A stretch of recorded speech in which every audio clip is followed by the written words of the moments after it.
മറ്റൊരു പോയിൻ്റാണ് rewarding only outcomes kills curiosity എന്ന് പറഞ്ഞാൽ അവർ കൊണ്ടുവരുന്ന റിസൾട്ടിനെ മാത്രം നമ്മളെപ്പോഴും റിവാർഡ് ചെയ്യുകയാണ്. എന്ന് പറഞ്ഞാൽ അവർ കൊണ്ടുവരുന്ന റിസൾട്ടിനെ മാത്രം നമ്മൾ റിവാർഡ് ചെയ്യുകയാണ്, അപ്രീഷിയേറ്റ് ചെയ്യുകയാണ്. അങ്ങനെയല്ല, കുട്ടികൾക്കിപ്പം റിസൾട്ട് അത്ര നല്ലതല്ലെങ്കിലും ആ കുട്ടി അതിനുവേണ്ടി പ്രയത്നിച്ചിട്ടുണ്ടെങ്കിൽ ആ കുട്ടിക്ക് നമ്മൾ റിവാർഡ് അല്ലെങ്കിൽ അപ്രീസിയേഷൻ ഓഫ് കോഴ്സ് കൊടുക്കണം. സ്പോർട്സിലൊക്കെ നമ്മൾ പറയും ജയിച്ചോ എന്നുള്ളതല്ല, നമ്മൾ എങ്ങനെ അത് പെർഫോം ചെയ്തു എന്നുള്ളതാണ്. നമ്മൾ എന്തുമാത്രം ഫൈറ്റ് ചെയ്തു, എന്തുമാത്രം നമ്മൾ നന്നായി കളിച്ചു എന്നുള്ളതാണ്. ഓക്കെ, നമ്മളെക്കാളും നല്ലൊരു പ്ലെയർ ഉണ്ടെങ്കിൽ ഓഫ് കോഴ്സ് അവർ വിൻ ചെയ്യും. അതിൻ്റെ അർത്ഥം നമ്മൾ പെർഫോം ചെയ്തില്ല എന്നല്ല.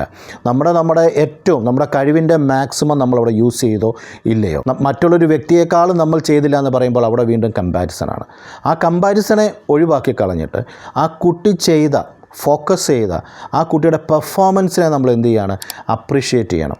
അതിന് നമ്മൾ റിവാർഡ് കൊടുക്കുക. അപ്പോൾ കുട്ടികൾക്ക് എപ്പോഴും നമ്മൾ കുട്ടികളെ പറഞ്ഞ് മനസ്സിലാക്കുക, നിങ്ങൾക്ക് എന്ത് കിട്ടി എന്നുള്ളതല്ല, നിങ്ങൾ എന്ത് ചെയ്തു എന്നുള്ളതാണ് ഇമ്പോർട്ടൻ്റ് ആയിട്ടുള്ളത്. അല്ല, കിട്ടിയതിനെ മാത്രം ഫോക്കസ് ചെയ്താൽ നമ്മൾ മുൻപൊന്ന് പറഞ്ഞു പോയി, അവർക്ക് ഫിയർ ഓഫ് ഫെയിലിയർ ഉണ്ടാവും, അല്ലെങ്കിൽ പെർഫോമൻസ് ആങ്സൈറ്റി ഉണ്ടാവും. ഇത് രണ്ടും ഒഴിവാക്കി കൊടുക്കാവുന്നതാണ്. നമ്മൾ ഇവർ ചെയ്ത പ്രോസസ്സിനെ, ഇവരെ ഇപ്പം ഒരു പരീക്ഷയ്ക്കാണെങ്കിൽ നമ്മൾ കണ്ടു ഇവർ നന്നായി പഠിക്കുന്നു, പെർഫോം ചെയ്തു, ഒക്കെ. പക്ഷേ അൺഎക്സ്പെക്റ്റഡ്ലി എന്തായിരിക്കും, ക്വസ്റ്റ്യൻസ് വേറെ രീതിയിലായിരിക്കും വന്നത്, കുട്ടിക്ക് മാർക്ക് കിട്ടിക്കാണത്തില്ല.